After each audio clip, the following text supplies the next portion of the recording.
Este escenario, digámoslo así, descrito por el cronista que nos ha dado datos para escribir todo lo anterior, tuvo como personajes en diversos autos de fe a varios reos encausados por la Santa Inquisición de México, como veremos enseguida.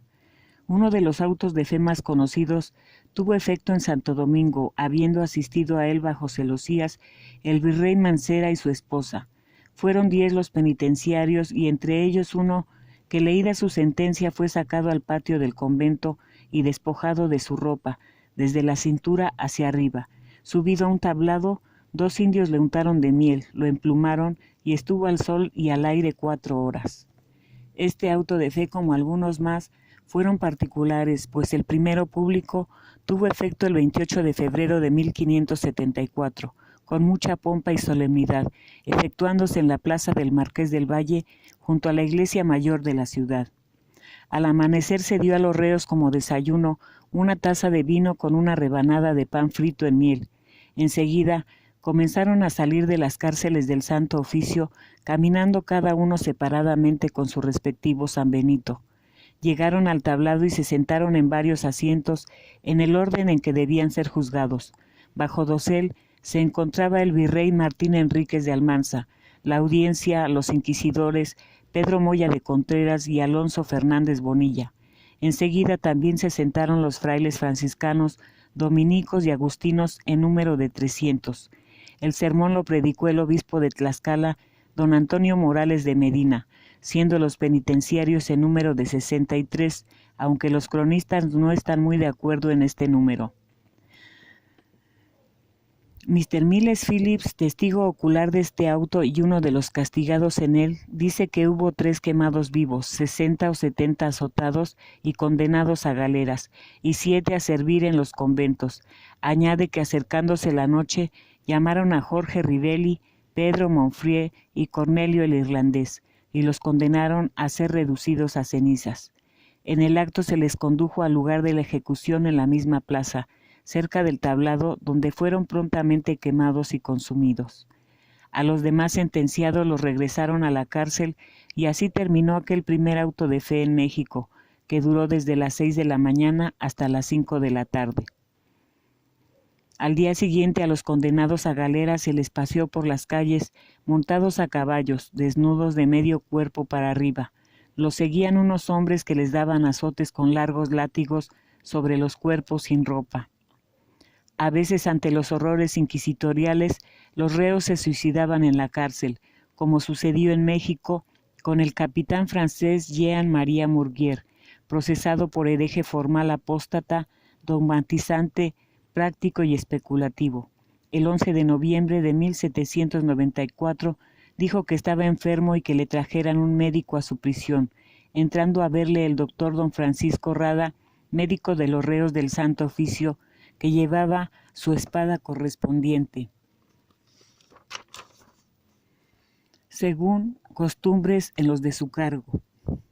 El referido Murguier dijo que necesitaba le dieran agua, y mientras el alcaide fue por ella, dejando la puerta abierta, quitó la espada al doctor, cerró la puerta, la atrancó bien por dentro con un baúl que casualmente ajustó en el hueco de la misma,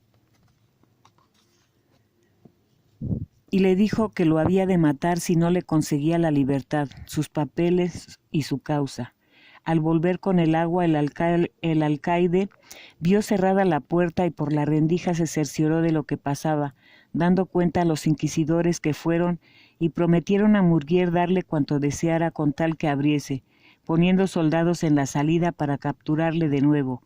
Así las cosas, el reo advirtió que le habían de dar una pistola, balas y pólvora para defenderse al salir, lo que no aceptó, y como entonces se acudiera al virrey, este mandó que fuera el sargento mayor de la plaza con guardias granaderos para romper la puerta y evitar que se fugara el procesado. Así se hizo, y al romperse la puerta, Murguier desesperado se echó sobre la punta de la espada, traspasándose el corazón. El médico salió golpeado, pues estuvo varias horas arrinconado contra la pared, costándole el susto una grave enfermedad. Al difunto se le enterró en uno de los patios de la cárcel. Otro auto de fe muy sonado fue el que se celebró siendo arzobispo don Juan Mañosca. En este se quemaron 66 entre hombres y mujeres en estatua, por haber muerto en la secta de Moisés. Detrás de algunas mujeres, los ayudantes de los verdugos pusieron varios huesos de los difuntos, los cuales se calcinaron con aquellas, y en este mismo auto sufrieron la pena de ser también quemadas 13 personas vivas, 8 mujeres y 5 hombres, verificándose el acto en el llamado brasero de San Diego.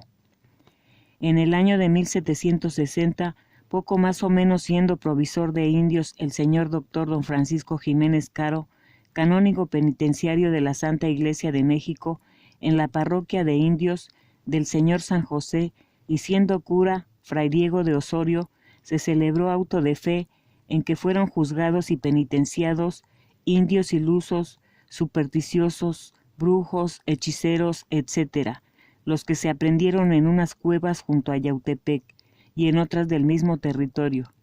La dicha parroquia del señor de San José estaba en el convento de San Francisco. La pena de los azotes era frecuentemente impuesta y sería largo el mencionar los infinitos casos de que hay noticia. Basta como ejemplo lo sucedido una tarde del año de 1762, con cierto insolente que bañándose en el Pipis, que era una laguneta donde estuvo el puente que hacía la acequia real, se salía del agua exhibiéndose totalmente desnudo a la gente que iba en canoa al paseo de Iztacalco. Se le redujo a prisión y a voz de pregonero se le dieron 200 azotes, delante de la viga, amarrado a un palo, volviendo después a la cárcel de corte, y en fin se le vendió por cierto tiempo a un obraje de zapatería hasta cubrir el importe de las costas del proceso.